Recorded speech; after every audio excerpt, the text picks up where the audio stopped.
दोस्तों, एक व्यक्ति आपके पास आता है, आपसे कुछ रुपए की डिमांड करता है और आप उसे वो रुपए दे देते हैं। अब यह आपकी भलमानसी है, व्यावहारिकता है और आप अपने मन में समझते हैं कि इस व्यक्ति को पैसा दे देना चाहिए। अब आपके पास रखा है तो आप दे देंगे। अब वो पैसे ले जाने वाला आपको पैसे नहीं लौटाता है। आप भी जाने दीजिए, अब थोड़े ही तो पैसे हैं, ये कह करके और उस बात को वहीं पर रोक देते हैं। बात भूल में पड़ जाती है। कुछ दिन के बाद कोई दूसरा व्यक्ति आता है और आपसे इसी प्रकार पैसे मांग कर ले जाता है। दे देते हैं आप, क्योंकि बहुत से व्यक्ति यही समझते हैं कि दूसरे व्यक्ति को इन पैसों की सख्त आवश्यकता है और धीरे धीरे करके आपके पास जितने पैसे थे सब चले गए। अब आपको अपने पैसे लेने, काम चलाने के लिए ही पैसे लेने पड़ते हैं, किसी से उधार मांगनी पड़ती है। आप उनसे नहीं ले सकते जिनको दिए थे और आप किसी दूसरे से पैसे लेते हैं और चाहे ब्याज पर लेने पड़ो। दोस्तों, अब मैं जो बात बता रहा हूं उसे आप थोड़ा सा ध्यान से समझ लीजिए।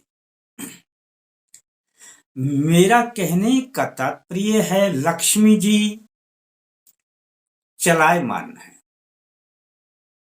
ये स्थिर नहीं रहती हैं, ये हमेशा चलती रहती है। और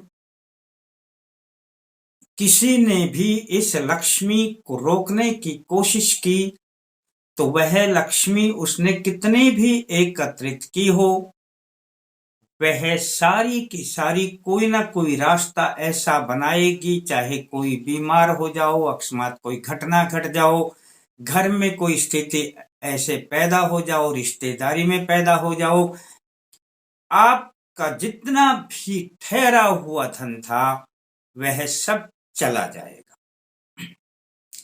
तो मेरा समझाने का एक ही मतलब है दोस्तों कि लक्ष्मी चलायमान है, लक्ष्मी नहीं ठहरती हैं। अब आप करते हैं कोई भी काम, आपका काम नहीं बनता है, आप निराश हो जाते हैं, थक जाते हैं, काम रुक जाता है, फिर कोशिश करते हैं, फिर नहीं बन पाता है और एक दिन आप थक जाते हैं और बैठ जाते हैं कि अब मैं परास्त हो गया, मैं कुछ नहीं कर सकता। तब आप छोटे छोटे प्रयोगों को ढूंढते हैं, अपनी देवों की पूजा करते हैं, परंतु वहां से भी कोई फल नहीं मिलता है। ऐसे में दोस्तों बड़ी समस्या आ जाती है कि करें तो क्या करें, लक्ष्मी आए तो कहां से आए। दोस्तों, इसके लिए मैं साधारण सा सिंपल फार्मूला बताऊंगा। दोस्तों, जिसका जैसा व्यवहार है उसी व्यवहार के अनुरूप आपने अपना व्यवहार बनाना पड़ेगा। जिस प्रकार से लक्ष्मी गतिमान है, चंचल हैं, चलती रहती हैं, इसी प्रकार से आपको भी अपने आप को गतिमान बनाना पड़ेगा। निराश होकर के कभी आप बैठ नहीं सकते।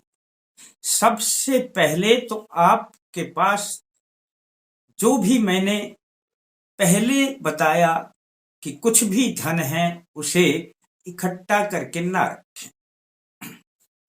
जब यह गतिमान है तो इसे गतिमान में ही रहने दें। अब गतिमान में ये कैसे रहेगा? आप कहीं भी बैंक में जमा करवा सकते हैं। बैंक में यह अपने आप गतिमान रहता है दोस्तों। आपकी ने उसको नहीं रोका तो वह पैसा आपने गतिमान में लगा दिया, या उनसे आप कोई भी छोटा मोटा काम कर सकते हैं। लेकिन एक बात का ध्यान रखें कि किसी को इस प्रकार से पैसा दे दिया कि वह लौट कर नहीं आता, फिर आपके ऊपर बड़ी समस्या हो जाती है और लक्ष्मी जी आप पर नाराज हो जाती है। दोस्तों, मैं बता रहा हूं कि आपको उसी प्रकार से गतिमान होना पड़ेगा जिस प्रकार से किसी भी व्यक्ति का भी स्वभाव होता है। चाहे लक्ष्मी जी का स्वभाव है चंचल, तो आपको भी चंचल, लक्ष्मी जी का स्वभाव है गतिमान, गति में रहना, तो आपको भी गति में रहना पड़ेगा। आप कभी भी सुस्त होकर के बैठ गए, अपने मन को डिप्रेशन में बना लिया और आलस्य पैदा कर लिया कि अब मैं कुछ नहीं कर सकता, तो दोस्तों फिर कुछ नहीं कर सकते तो लक्ष्मी कहीं से भी नहीं आ सकती।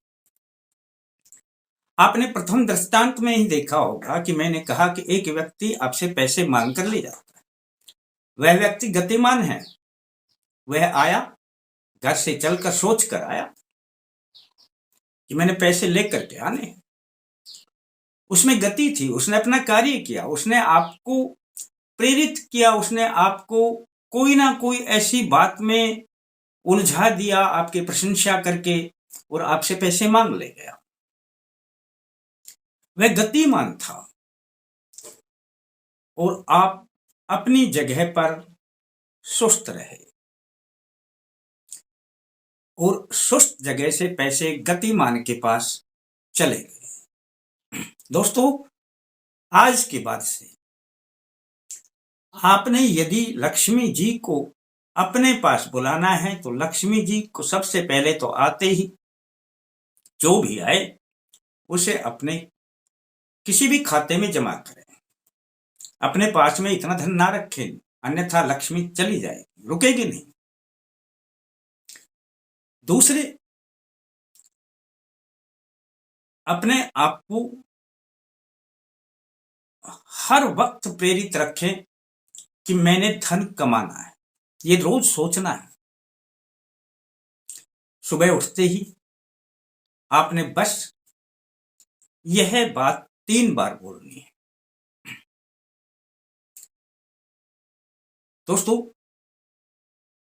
अगर आपने ये बातें 3 बार बोल दी तो समझ लेना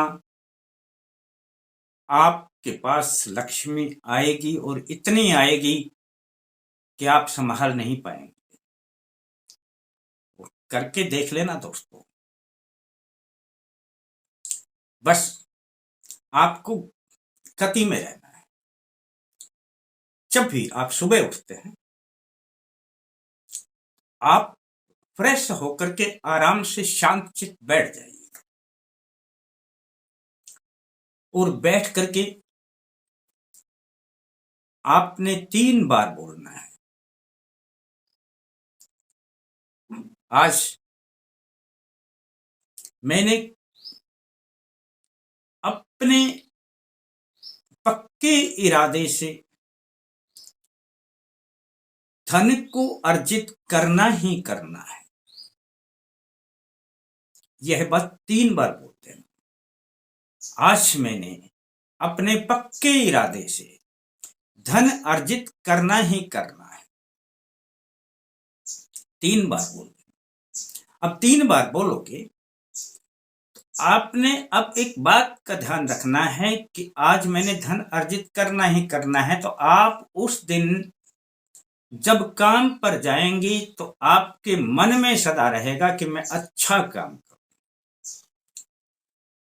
मेरा कोई ऑफिस भी है, ऑफिस में भी मैं काम करता हूं तो मैं अच्छा वर्क करूं, ताकि कोई मुझे इस काम से कभी बाहर निकाल ना दे, मेरे ऊपर कोई टिप्पणी पैदा ना करे।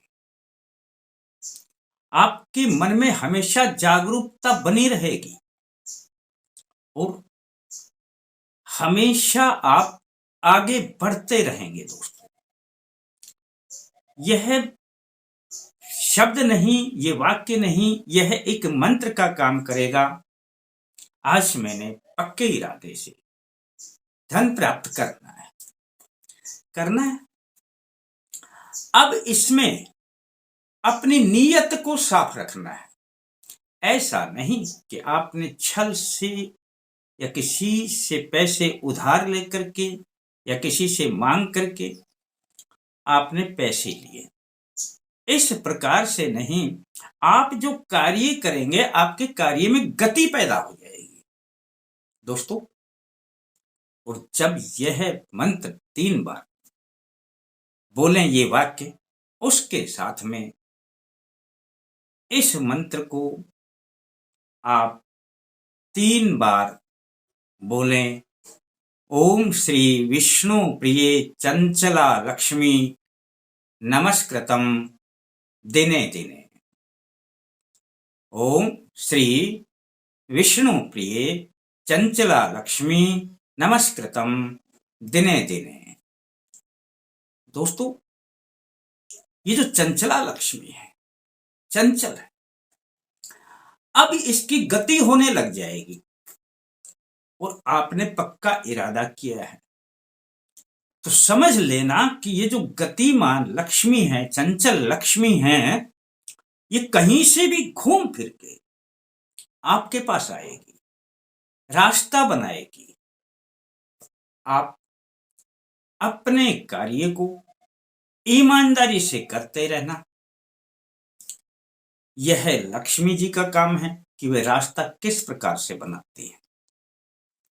दोस्तों, अब आप पूछेंगे कि कब से शुरू करना है, कितने दिन करना है। दोस्तों, कर लिया करें, रोजाना कर लिया करें। कभी छूट भी जाए तो परवाह ना किया करें। बस अपना पक्का इरादा बना लें और अच्छा लगता है किसी और को बता दें। और आपको थोड़ा और अच्छा लगता है तो लाइक करने के बारे में सोच लें।